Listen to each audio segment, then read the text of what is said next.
Hello বন্ধুরা, আশা করি সবাই ভালো আছেন। কম্পিউটার শিক্ষা 24 চ্যানেলে আপনাদেরকে স্বাগতম। আজকের ভিডিওতে আমি আলোচনা করব মাইক্রোসফট অফিস ওয়ার্ডে শেপস দিয়ে কিভাবে আমরা পেজ বর্ডার বানাইতে পারি ওইটা নিয়ে। তো প্রথমে আমরা আমাদের ডকুমেন্ট আমরা বানিয়ে নিব। তো আমি এখানে একটু টেক্সট নিয়ে আসছি।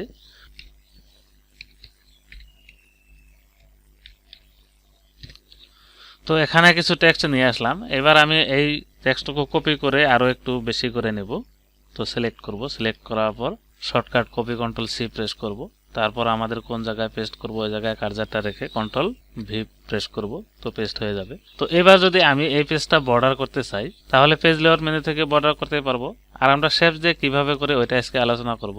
তো আমরা ইনসার্টে যাব, যাওয়ার পর এখানে শেপস অপশন যেটা রয়েছে ওইটাতে যাব। যাওয়ার পর আমরা কোন শেপস দিয়ে বর্ডার তৈরি করব ওই শেপসটা ক্লিক করব। তো আমি এখানে রেক্টেঙ্গেল শেপস নেব। তো রেক্টেঙ্গেল শেপস নেওয়ার পর আমরা এইভাবে ড্র করে দেব।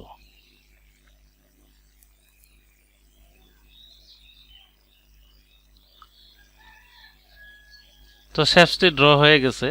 এবার আমরা শেপসটি আউটলাইন একটু হোয়াইট বেশি করে দেব। তো শেপস আউটলাইনে যাব, যাওয়ার পর এখানে দেখেন হোয়াইট রয়েছে, তো হোয়াইটে যাব। যাওয়ার পর এখান থেকে আমরা আমাদের প্রয়োজন মতো শেপসটি হোয়াইট করে দেব। তারপর আমরা শেপসটি কালার করে দেব। তো এখানে শেপস আউটলাইনে যাব, যাওয়ার পর এখান থেকে আমরা কালার করে দেব। তারপর দেখেন শেপস ড্র করার পর আমাদের টেক্সট শো করছে না। তো আমরা কি করব, টেক্সট র্যাপিং এ যাব, যাওয়ার পর বিহাইন্ড টেক্সট করব। তো দেখেন টেক্সট এবার শো করছে। এবার আমরা কি করব, আমরা এই বর্ডারটি একটি কপি করে আরো একটি করে ডিজাইন করে দিব একটু। তো এই শেপসটি আমাদের সিলেক্ট রয়েছে, যদি সিলেক্ট না থাকে আমরা সিলেক্ট করব প্রথমে, তারপর কন্ট্রোল ডি প্রেস করব, কপি হয়ে যাবে। এবার আমরা শেপসটি মিলিয়ে নেব। তো এইভাবে আমাদের প্রয়োজন মতো আমরা মিলিয়ে দেব।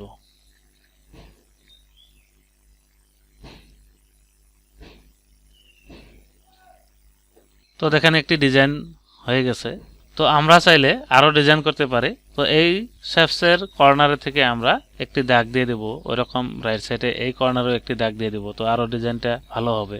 তারপর এই ভিতরে যেটা শেপ ওইটা আমরা হোয়াইটটা একটু কম করে দেব। তো এই শেপটি সিলেক্ট করার পর শেপস আউটলাইনে যাব, যাওয়ার পর হোয়াইটে যাব, যাওয়ার পর এখান থেকে আমরা এটার হোয়াইটটা একটু কম করে দেব। এবার এই কর্নারে আমরা দাগ দিয়ে দেব। তো আমরা লাইন শেপস নিব। তো দেখেন শেপস এখানে প্রথমে চলে আসছে। তো আমরা এখান থেকে লাইন শেপসটি নিব, নেওয়ার পর এখানে ড্র করে দেব। তো আমরা পেজটি একটু বড় করে নিব, কাজ করতে সুবিধা হবে।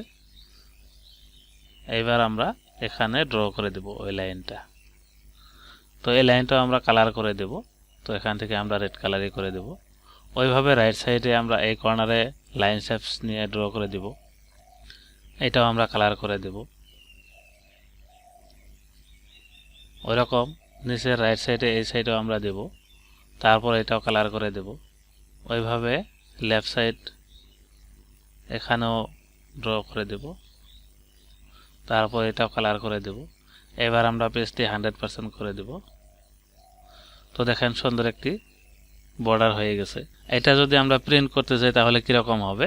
তো আমরা অফিস বাটনে যাব, যাওয়ার পর প্রিন্টে যাব। প্রিন্টে ক্লিক করব না, ক্লিক না করে এখান থেকে প্রিন্ট প্রিভিউ ক্লিক করব। তো দেখেন পেজটি আমাদের কিরকম হবে এখানে শো করেছে।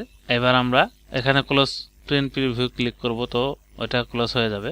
তো এইভাবে আপনারা চাইলে মাইক্রোসফট অফিস ওয়ার্ডে শেপস দিয়ে নিজেরাও বর্ডার তৈরি করতে পারেন। তো আশা করি কিভাবে শেপস দিয়ে বর্ডার তৈরি করা যায় ওইটা বুঝতে পারছেন। তো আজকের টপিকসের আলোচনা এতটুকুই। আশা করি ভিডিওটা ভালো লেগেছে। তো ভিডিওটা ভালো লাগলে লাইক করবেন, কমেন্ট করে মতামত জানাবেন, বন্ধুদের সাথে শেয়ার করবেন এবং পরবর্তী এই ধরনের কম্পিউটার রিলেটেড টিউটোরিয়াল পাওয়ার জন্য চ্যানেলটি অবশ্যই সাবস্ক্রাইব করে নেবেন। আর পাশে থাকা বেল বাটনটি প্রেস করে ওখানে অল প্রেস করে রাখবেন পরবর্তী ভিডিওর নোটিফিকেশন সবার আগে পাওয়ার জন্য। Thank you.